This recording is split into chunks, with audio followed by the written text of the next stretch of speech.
ಅಪರಾಧಿಗಳನ್ನು ಬಚಾವ್ ಮಾಡುವ ಉದ್ದೇಶದಿಂದ ಸುಳ್ಳು ಹೇಳಿಕೆ ನೀಡುತ್ತಿದ್ದಾರೆ ಎಂದು ಆರ್ಟಿಐ ಕಾರ್ಯಕರ್ತ ಶಂಕರ್ ಶಾಂತಿ ಹೇಳಿದ್ದಾರೆ.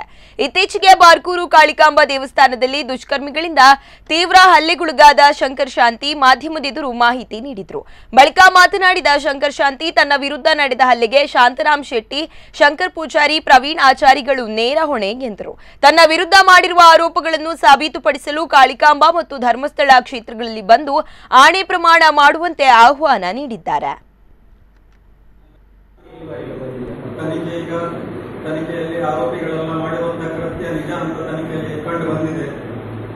ಕಾಳಿಕಾಂಬ ದೇವಸ್ಥಾನದೊಳಗೆ ಕೋಣೆಯಲ್ಲಿ ನನ್ನ ಹಲ್ಲೆ ನಡೆದಿದ್ದು ಕಂಡು ಬಂದಿದೆ.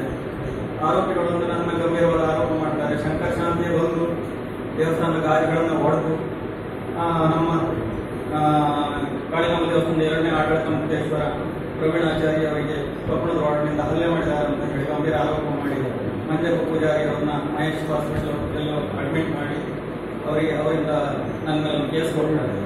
ಪೆಟ್ಟದಿಂದ ನಮಗೆ ಇದರ ಹಿಂದೆ ನಿಮ್ಮ ಅನಿಸಿಕೆ ಯಾರಿದ್ದಾರೆ ಅಂತ? ಇದರ ಹಿಂದೆ ಮುಖ್ಯವಾಗಿ ಬಾರ್ಕೂರು ಶಾಂತರಾಮ್ ಶೆಟ್ಟಿ ಇದ್ದಾರೆ. ಅವರು ಇದರ ಸೂತ್ರಧಾರರು ಅವರು BN ಶಂಕರ ಪೂಜಾರಿ ಹಾಗೂ ಜಗನ್ನಾಥ್ ಪೂಜಾರಿ, ಬಾಬು ಶಿವ ಪೂಜಾರಿ, ಅದೇ ರೀತಿ ಭಾಸ್ಕರ ಪೂಜಾರಿ. ಈ ಭಾಸ್ಕರ ಪೂಜಾರಿ ಅನ್ನುವಂಥ ವ್ಯಕ್ತಿ ಬೆಂಗಳೂರಿನಿಂದ ಒಂದು 3 ತಿಂಗಳೊಳಗೆ ಒಂದು 4 ಸಲ ಊರಿಗೆ ಬಂದಿದ್ದಾನೆ.